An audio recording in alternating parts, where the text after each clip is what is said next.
The average person is exposed to over 80,000 sounds a day. Now imagine for a second that every one of those sounds has a color attached to it. Now that's not the case for most people, but for a small fraction of the world, life has an extra layer of color to it. At least it does if you're like me and you have a trait called chromesthesia. What this means is that for me, every sound, no matter how big or small, has a color attached to it. That means that the lights buzzing overhead right now are an ice blue. The birds outside when I was doing my multiple laps around this building were yellows and teals and pinks. This is a form of synesthesia, a rare neurological phenomenon that only occurs in about 4% of the population. Now, if you Google synesthesia, you get back a pretty basic definition, something along these lines. A condition in which one type of stimulation evokes the sensation of another, as when the hearing of a sound produces the visualization of a color. Now, there are dozens of different forms of synesthesia, but the one that I experience, which is sound and color, is commonly referred to as chromesthesia. I can very clearly remember the day I realized not everybody hears like this. I was in kindergarten, sitting among my teeny tiny peers, listening to a recording that my teacher had put on. Now, I don't remember the name of the song. I couldn't sing it or hum it for you if I tried. But what I do remember is the unbearable, super aggressive, highly annoying, bright blue voice of the singer. Now, blue voices are really rare for me to hear, and when I do hear them, it's not usually such an unpleasant experience, but for whatever reason, this particular singer was totally not my cup of tea. Everybody has their favorites, nothing against her, but dear God, no. So my teacher looked over at me as I was making, I'm sure, a very lovely face at her in response to the music, and she asked if I didn't like the song. I looked at her and told her, I hate this song because her voice is so blue it's hurting my eyeballs. To say I got a really confused look in response to that might be a mild understatement. But her reaction made me feel very self-conscious, even if she hadn't meant it that way at all. Because up until that point, I had no idea that people didn't hear like this. I just assumed everybody heard the way I did because it didn't even pop into my brain that anything else was possible. So I decided to hide this part of myself. Because as a kid, there's no way you were putting yourself out there and being thought of as the weird one or the outsider. And maybe that seems like an odd response now with perspective, but seriously, as a kid, no chance. It wasn't until about over a decade later that I finally changed my mind about all of this. And it was all because of my high school band teacher. It's pretty amazing how teachers can have that impact on our lives, and he completely changed mine, and he's part of the reason I'm here right now. During one particular discussion, he mentioned synesthesia in passing and said that if ever any of us got the chance to talk to somebody with that rare ability to hear in color, that we should take it because it'd be fascinating and a total privilege. He said all this without even realizing that he had somebody who fit that bill sitting 5 feet in front of him. He said exactly what I needed to hear without even realizing it. It was the first time in my life that I heard the term synesthesia, and I was like, all right, if there's a word for it, chances are I can't be the only one, because there's no way I came up with that. And it was the first time I looked at it as an ability, rather than something to just kind of push in a back corner and let collect dust. For the first time in my life, I felt hope that maybe my peers wouldn't label me as a freak or a weirdo, which incidentally are two things I've come to find in my adult life are actually awesome descriptors. Because you know what? Everybody is a little bit weird in some way, and it's what makes us great. So from then on, once I knew the name of the funky quirk in my brain, I decided I'd try and learn as much as possible about it. And the science behind it is really straightforward. Basically, upon development, the brain kind of cross-wires two senses together, sometimes even more than two. This is why people with synesthesia, also known as synesthetes, experience their sensations right from day one. As far back as they can remember, this has been their world. So, where does that leave us? Well, there's also new science saying that synesthesia is also genetic and can be passed down through our DNA. Now, I don't want to lie to you, but I definitely had my doubts about this. I thought there's no way. This is just too weird to think about. But then I made sort of an unwitting discovery in my family tree. My great-aunt Lila was an incredible painter. You could find her pieces all over Winnipeg in different art galleries. Unfortunately, she died a long time before I was born, so I never actually got the chance to meet her, but all through my life, people have been telling me how similar we are, whether it's our hair color, minus the blue, or our love of frogs, or our absolute passion for the arts. So when my Uncle Mel was cleaning out his basement, he invited my mom and I over to kind of go through and take whatever paintings we want, because his basement was chock full of her paintings. The second I laid eyes on this piece, I knew that I had to have it, because for once in my life, I understood exactly what the artist was trying to say. I got it. I understood it on a fundamental level. On its own, this is an outrageously gorgeous piece of art, and I can't even imagine the technique it took to paint this. But do you see all of those people kind of shining through like stained glass almost? All of those yellows and greens and oranges and purples are the colors I hear most often in people's speaking voices. So for me, looking at this is like listening to a crowd. I may not have any more concrete proof than that, but back when my aunt was alive, there wasn't very much research on synesthesia. And it sure wasn't something anybody talked about. If she did have it, she did exactly what I did, and she hid it, she kept it to herself, and she never talked about it. But this makes me think that I cannot possibly have been the only person in my family. But there's talking about hearing and color, and then there's trying to show it. Two very different but equally tricky things, trust me. I decided to start sharing my experiences with my family, my friends, even my teachers and profs when I went to university for music. And I was overwhelmed by their interest and their support.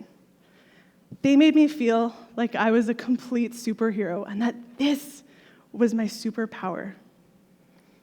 And honestly, after over a decade of not talking about it and being so almost ashamed of something so big and such a big part of me, having that response, there aren't words for that. Painting songs just kind of felt like a natural way to give them a clearer picture of what was happening inside my head. Of course, like everybody in this room, I have my favorite genres and my favorite artists. I am a die-hard movie and video game score fanatic. I don't think I've stopped listening to the Mad Max Fury Road soundtrack in months. I could also listen to the likes of Queen, Florence and the Machine, Muse, and Adele all day and never get bored once. But one thing I've come to find is that for whatever reason, I am drawn to these so-called sadder or darker pieces most of the time, and I think that has a lot to do with how I perceive sound. Oddly enough, composers like Mozart and Bach pose a bit of a dilemma for me. Don't get me wrong, I can appreciate their genius, they are brilliant, but I can't listen to them of my own free will. Please don't try and make me.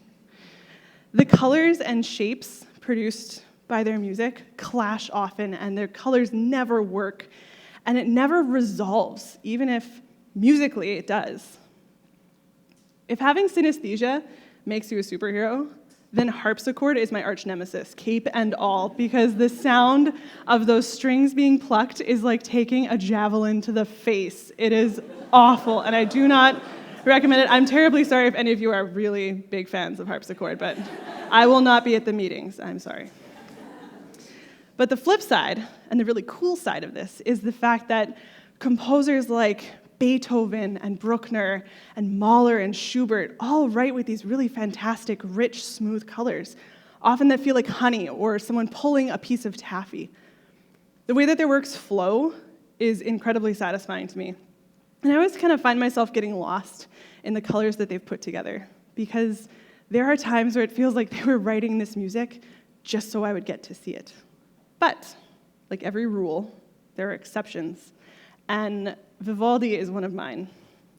Some of his pieces don't make for the nicest color combinations, but others are like fireworks. This is Summer from his Four Seasons suite.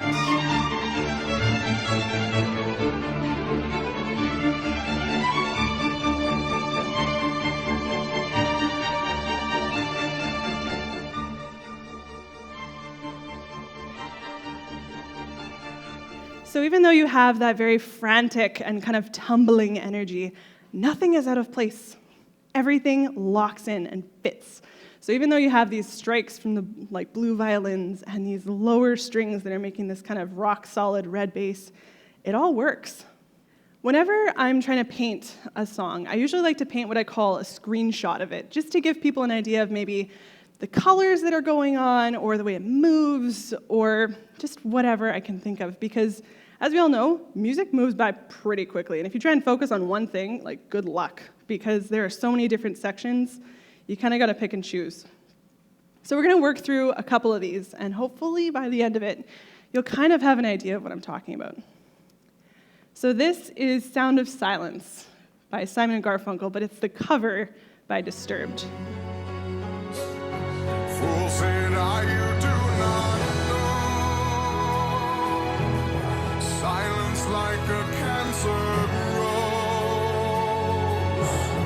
Hear my words and I might teach you. Every single time I listen to this, I have goosebumps. You probably can't see that from here, but every time I listen to this, I'm just blown away by the color and the texture of his voice, because it is like melting purple chocolate, kind of flowing through my head, and I can always feel it right against my spine. So sure, we've got all of these other colors going on, but that was the focal point, and that was the thing that I kept coming back to, and the thing that stuck out the most for me. But these colors can come about in completely different ways, in different combinations. So the next two songs are by the exact same band. They're both by Muse, and this is Psycho.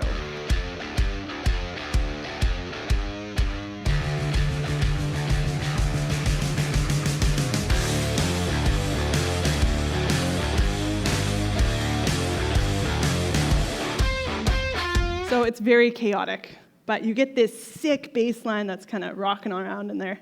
And it's this orb of color, sort of the reds and purples that you kind of see there in that circle.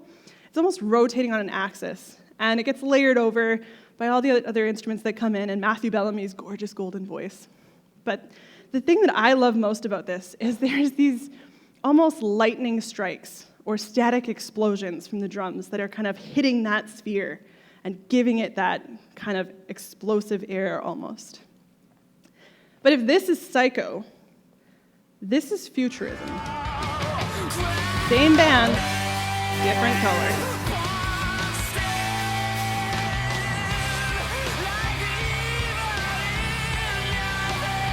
So even though everything is very jagged and kind of looks like gemstone that's cut right from the source, it all works. The reason I wanted to show you these two right next to each other is to illustrate the fact that voices usually stay about the same color. There can be some variations, and there's always different layers to a voice. But I can hear the same instruments a million different ways. It doesn't matter. It gets impacted by the song itself. My mood plays a humongous factor in it. And it also depends on the recording. So there's a lot that kind of impacts it, but for the most part, instruments, they can do just about anything. This next one is kind of an adventure, and it has two major parts to it. So I'll point them out as we're listening, but see if you can kind of guess what part of the painting belongs with what part of the song. We'll cover it afterwards. It won't be on the final, don't worry. But this is Mumford & Sons, Only Love. And this is part one.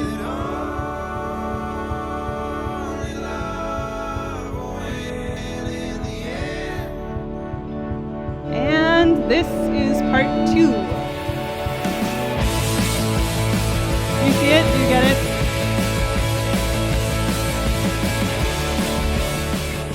So as is the case with most Mumford & Sons songs, they write with these gorgeous male harmonies that are really tightly woven and stacked very close together note-wise.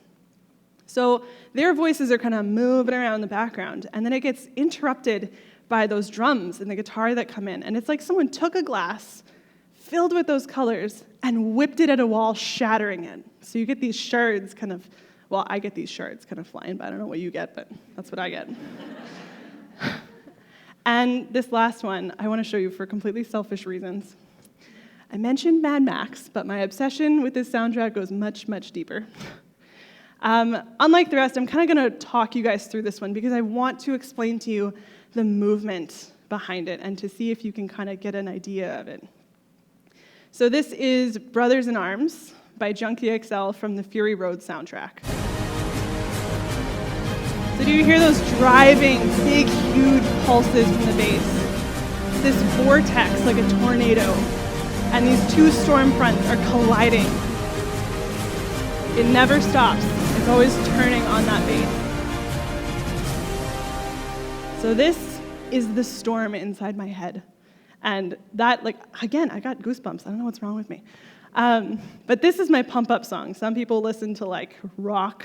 If I really want to get psyched up about something, like this morning, I drove here, got to the parking lot, turned this on as loud as I could stand it, and just sat there, rocking out. Luckily, there was no one around me, so points for that. I'm still trying to figure out how to get out a clear picture of what I see, and I dare say I'm going to spend the rest of my life trying to get this just right and get out exactly what it is that's going on in my head. But even when I get frustrated, when I get hung up on the fact that something didn't turn out exactly the way I want it to, I'm still just really grateful that I finally got the guts to start sharing this with people. Because I love this part of myself. And I feel insanely lucky to have this gift. And that's something I didn't have when I was a kid. Maybe by sharing it, I can give people a different view of the world they're in, or how remarkable the human mind is and what it's capable of. I wish I could go back and tell my younger self that it's okay to be who you are. Don't be scared.